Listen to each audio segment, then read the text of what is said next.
Good evening, your Black World. This is Aaron Johnson, and I just wanted to make a video giving you a little bit more information about one of America's most enduring problems. Some of us, I don't know, out there in the blogosphere and out there in the world, kind of think that they have the answers to this large, really complex issue that has been plaguing Black people, especially since the advent of public education. And I just want to kind of shed some light. Sometimes I make videos, and I just want to make sure that people kind of get the general gist of an idea.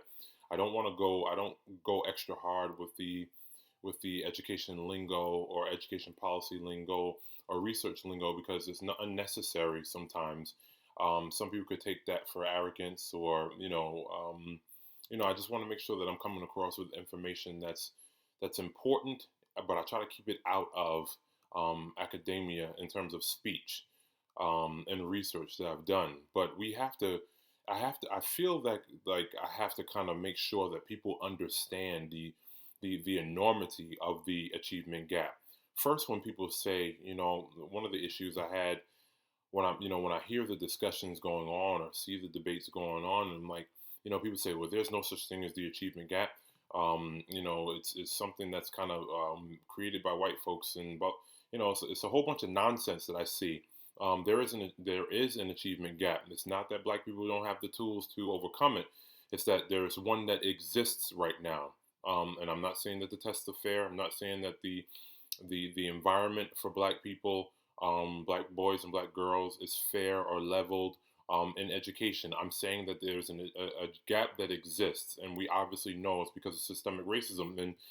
And then I see some people making comments like, "So systemic racism is a culture problem. It's a problem when it comes to math," and that's the most confounding, probably most perplexing statement of them all when people try to pinpoint certain um, subject matter as almost like it has no culture attached to it.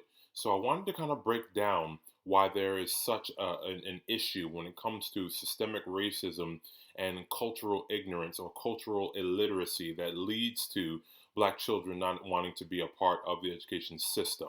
Let me just make sure we're clear on that. I'm pretty sure any Black people, if you're out there, you probably wouldn't feel comfortable at a Klan rally. You probably wouldn't go to a Klan rally. You probably wouldn't elect to go to a Klan rally, because their ideology doesn't necessarily fit yours, right? So let me just kind of make sure that I break this thing down for you a little bit. When we're thinking about dealing with the race problem, especially in education, we should probably start with Derek Bell. I want you guys to start with Derek Bell. He's probably the father of the critical race theory. There were other contributors, but he was kind of to the theory, but he's kind of like the go-to guy. And he created it. It was out of legal scholarship, but people started to apply this to many of the different parts of American society, right? Namely, education. People have critical race theory for education is a series of theories that people are working out now and talking about how racism affects education as an institution. And so, how the theory goes is that racism is deeply ingrained in the fabric and system of American society. And because of that, you don't need individual racists to make the system work, right? It's institutionalized. It's institutional, which makes it pervasive, which makes it perpetual, which makes white culture dominant culture and racism dominant culture. So when you have whiteness as dominant culture, racism as dominant culture, this is the analytical lens that the CRT uses, right? This is when they're looking at power structure, when you're looking at the education system, you're looking at it, if you look at it through the CRT lens, the critical race theory lens, you basically see how difficult it is for children of color to actually get a foothold in American education system because it hasn't been geared for them from the beginning, and there are no moves being made to fix it for them now. So that's the foundation I think you should start with first when you want to understand how racism deeply affects our children.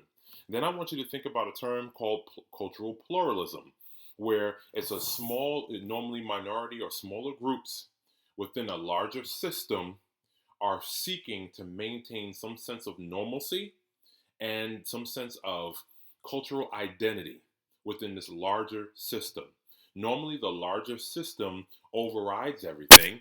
The larger system normally controls everything. And the larger system normally expects the smaller groups to assimilate. Cultural pluralism is basically the idea that these groups should not have to assimilate and that the larger system should figure out ways to bring them in, to include them into the wider society so that they feel comfortable in the system. And then the next thing I would have you guys look up, just so some of you start understanding the foundations of racism and how it truly affects children of color. It's not as simple as have them take their ass in there and sit their ass down and turn off the TV and do their homework. That sounds nice. I'm going to get to that in a second, though. It's kind of this. It's disturbing to hear or to see some black people actually blame the other black people who are in this system. It's kind of sick without true understanding of what they face. It's kind of sad and it's kind of sick. I'm going to get to that in a second. The last thing I think you should really start looking at is this concept called culturally responsive teaching or culturally responsive education. And what it is where people understand that culture is centralized to learning, right? Unfortunately, in America, 80+% of the teachers are white women, and they come and so teaching for them is coming from a culture or a background or a foundation or from the standpoint of white middle class women. That's where their philosophy is. So when they're teaching, that philosophy speaks through to the children. Okay. Now, when you have met people of different cultures, you understand that you're going to have to learn their cultural norms and learn their values to effectively communicate. And if you don't, there's always going to be some sort of miscommunication there. So just like our kids, when they're going to these schools, they have to learn how to get along in that context, even though that's not their natural, normal context. And on the flip side of that, teachers are not necessarily seeking to understand the cultures of the people in front of them, therefore leaving them out of the education experience. So it's frustrating when we think about how culturally responsive teaching, it plays a role not only in communication, but it's receiving information, right? Shaping the thinking process of people, of individuals, of groups, right? So this pedagogy acknowledges and it celebrates the fundamentals of culture. If people embrace culturally responsive teaching, then that means that equity is the name of the game in your classroom. Equity means obviously raising everyone to the level of dignity and respect and equality and kind of showing that no, we're not going to just teach from a white middle class woman's perspective. We're going to make sure that you have an understanding yourself. I'm going to let you know that I understand you, and I'm seeking more understanding about you so that you feel comfortable learning from me. And then I'm going to try to help you understand where I'm coming from. It's going to be cultural sharing, similar to the concept of cultural diffusion when you're talking about the spread or the diffusion of culture from one place to another. So culturally responsive teaching is a pedagogy that recognizes the importance of including students and their culture as aspects of learning. And that's from Gloria Ladson Billings, for those of you who need to probably know the theorist of that. And then you should probably look up as well Pedro Noguera, Geneva Gay, and there are a few others that are escaping me right now, but I'll make sure I tell you when I remember. James Banks is the father of multiculturalism and why it's important in schools, right? So we have to kind of understand that. That's the foundation. Those of you who want to minimize or oversimplify the complexity of racism and how race plays itself out in the education system, I want to make sure you really try to understand how how wrong-headed it is to do that. And finally, I saw some comments about the cycle of poverty and the achievement gap and how people need to just, it's a culture thing, and how come the Asians are outpacing the whites and blah blah blah. I'm going to need you to really get a grasp on the history of Asian cultures first before you start speaking in such a forthrighted way without the benefit of not only knowledge but also without the benefit of research. Now let's break this down. When we're talking about the Japanese, after they got destroyed, after Hiroshima and Nagasaki, they understood that their imperialism days are over. They're no longer going to be able to violently take properties in the way that the Europeans were during the era of imperialism. They're not going to be able to do that, right? Because they were going to be stripped of their military, and they were going to be pretty much observed closely by the Americans and other Allied forces after they beat the Japanese during World War II. And they made a promise to themselves that we're not going to be able to become prominent by way of domination, by way of military and dominating people because we're stronger. However, we will be the smartest. That was the mentality in the country, right? And this homogeneous country, they're not heterogeneous. They don't have a lot of different people. They don't have a lot of different colors. They're very homogeneous. And they had a national consciousness geared towards academic excellence. That is what they had to do. And by the way, they don't have as many people in America as we do, as many people in Japan as we do in America. So their consciousness, their entire being was centered upon becoming intelligent and beating the world in terms of their creation, their technological creation, their science and mathematics. And when they came over here, their culture is so strong that they maintain it even against the backdrop of American culture, or even against the strength of American culture. They still maintain their ideas about academic excellence. The same with the Chinese. When we were competing with them during the Cold War, when we were competing with the Russians, we were competing with the Chinese. They were communists, we were capitalists. So obviously, when the communists were basically trying to spread their ideology, they wanted to demonstrate that they were superior to the United States and vice versa. So the Chinese, when they split ways with Russia, made it their point to try to develop themselves as an independent communist country that was intelligent, both intelligent, and they have basically proven that their system of communism and their version of communism was better even than Russia's, and they were going to outpace the Americans.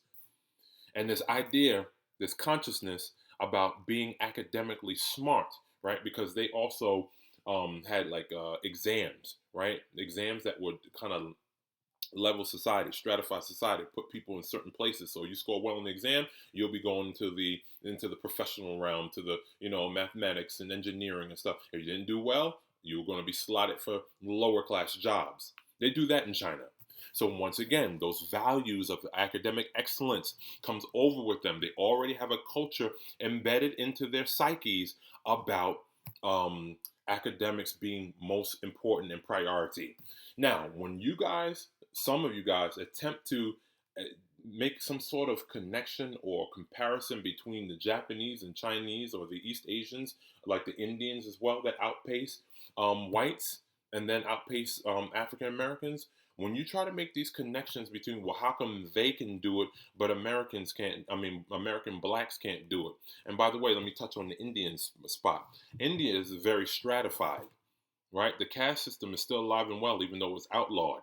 And a lot of times, if you look at the caste system, it was based upon race and darkness of skin. So the Dalit, or the untouchables, the lower class or darker skin, a lot of them African, black people, right? Stratified. And I guarantee you, those darker skinned black people are not going to come over here and outpace people in school. So when we're doing comparisons, we have to make sure that we have the information right. We have the people right, right? So when they're trying to grow doctors and engineers, there are more Indian doctors here probably now than even American doctors. Where, as a matter of fact, we're trying to import them from India. We're trying to recruit them from India because we have a shortage of American-born doctors. That's their national consciousness. So those of you who are making this comparison between them and black people, you should probably start thinking about how systemic racism has made it almost impossible, I would say highly improbable, for that to be a national conscious thought for our black communities across the country. And here's why. You have hundreds of years of oppression where education was outlawed and illegal. And then after that, you have over 100 years of legalized Jim Crow and inferior education. So you have over the probably the last 50 years, black people are actually voting in mass or partaking in the majority of their civil rights. Although we still know that the national indicators in every social or political or economic or education sector says that massive systemic racism still exists.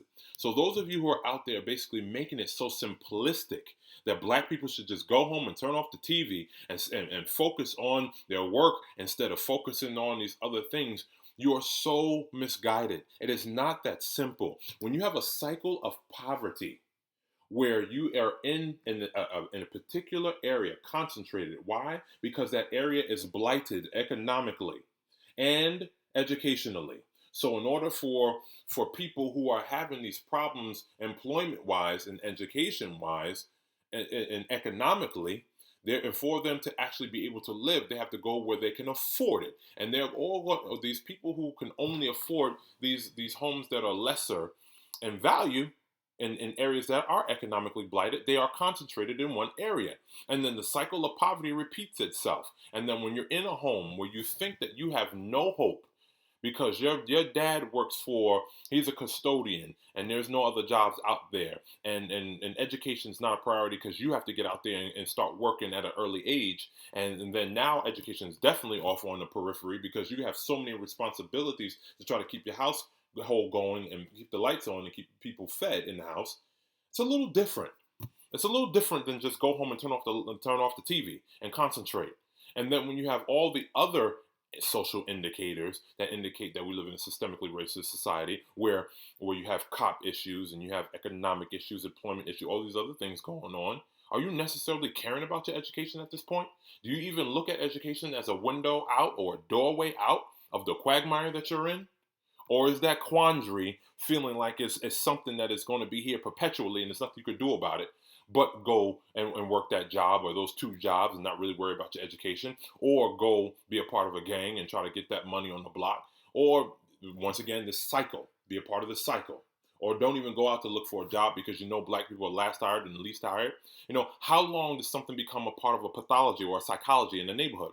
Some of you guys who are talking about these things as though people can break the cycle of poverty, the cycle of ignorance, the cycle of uneducation, the cycle of unemployment, the cycle of total cultural destruction. When you say that you can just do that by putting down the Facebook and turning off social media and just picking up a book and doing your homework, it's the most asinine thing that I've ever seen. And those of you who are calling this victimization, let's get the record straight. I didn't grow up with a silver spoon. I didn't have a silver spoon. I was orphaned. And when I went to college for the first 4 times and earned my degrees, and now I'm in college for the 5th time, I didn't blame the quote white man or systemic racism. I just worked my ass off to get where I am. But I also understand the other side of things, and I haven't gotten too high to thumb my nose at or use my pointer, the finger, to say you should just get off your ass and do better. Black people, it's all your fault. Yes, we have a culture problem. Yes, we do, and we need a culture shift. But a lot of things need to be in place, and before we get that shift, that culture to actually shift. It's not as simple as people offering advice as just go home and turn off the computer and turn off the TV and pick up a book and study. It is not that simple. It's an oversimplification to this very complex, deep problem. The cycle of poverty on top of the system of racism, it puts black people in such a vulnerable position in the society. It's crazy. So please, once again, feel free to debate, offer real, advice to the people who are out there trying to make it. Give them some sort of jewels of information, but don't just get on here and slick talk and talk about your individual experience, because it could be easy for me to say, listen, I was able to go multiple colleges. I went to college on scholarship, basketball scholarship, and I was able to earn my degrees by working hard and pulling myself up by my bootstraps. But we all know that philosophy of rugged individualism that the United States history classrooms tell you, and pulling yourself up by your bootstraps, don't exist. Because white Americans, I should say, got their boot provided for them by the United States government for years and years and years. Black people ain't got no more damn boots. Black people are barefoot in this game. And we have to depend upon each other and the community to come and help kind of push black people up and out. Now, I don't believe in, W.E.B. Du Bois talked about the talented 10th, most talented 10% of black people going, becoming highly educated and coming back to the community and pulling the others out. I don't necessarily believe in that, because that's kind of elitist. But I do believe in those talented individuals need to inspire and help any way you can, whether it's mentoring, whether it's information, whether it's helping tutor, whatever you have to offer anybody that you see that could become a possible statistic. Whatever you could do it to help them. But don't point your finger at them in this arrogant kind of classist kind of obnoxious demeanor, like just go home and turn off the TV. It sounds nice, and that's great, because I turn off the damn TV for my kids. I get it. But we cannot people who are in the hood, and these hoods that the United States government, by the way, really created. People who are in the hood, it's not that easy. When funding has been snatched out of your communities, jobs have been snatched out of your communities, when guns have been pumped into your communities, and when drugs have been pumped into your communities, when we have green lit music that is culturally, socially destructive. When that's what we'll rather do that. When we perpetuate the nonsense that's killing us, and that's a systemic thing, right? No other group, I don't ever see there's no other genre of music where they're perpetuating their own death, right? Massive, or I don't see that. Some people could say the old heavy metal, the old rock and roll, when they had some psychedelic stuff, but I don't think that was systemic. And by the way, they're not doing that now. So, there's no genre. I don't know any other group on this earth that has a genre that promotes their death but us. So there's a little bit more to the story there. Stop doing that. Give people options. Give people opportunities. Give people meaningful advice. Don't be arrogant and obnoxious and leave them feeling like, what am I to do? I can't do anything. So feel free to leave comments, debate, thumbs up it, thumbs down it, share it, however you want to do it. But once again, bring substance. Some of you are kind of going in, by the way. I appreciate the substance. I love seeing the substance. I haven't been responding as much lately because I'm gonna kind of stay out of things. I'll put my positions out there and then I'll let you kind of do it. But I don't want to kind of make these kinds of videos where I'm talking about education policy and terminology in theory. I don't want to do all that. But I felt that I had to with some of the comments that I saw, because they were lacking. They were baseless, and they were lacking real. I don't want to say intelligence. I don't want to say that, but they were lacking some substance that people actually, they don't need that. They need some sort of substance that's going to help them. It's not just turning off the TV. What can you do in your position that you're in? I'm trying to do mines every day. And when I die, when I close my eyes forever, hopefully people would say, yo, he really put his neck out there and helped. He did this, he did that. I sacrifice right now for my students. I have a box of letters that basically say so, because that's what I believe in. That's why I'm in the job that I'm in. Tell me what you think. Talk to you later. Aaron Johnson for Your Black World. Peace.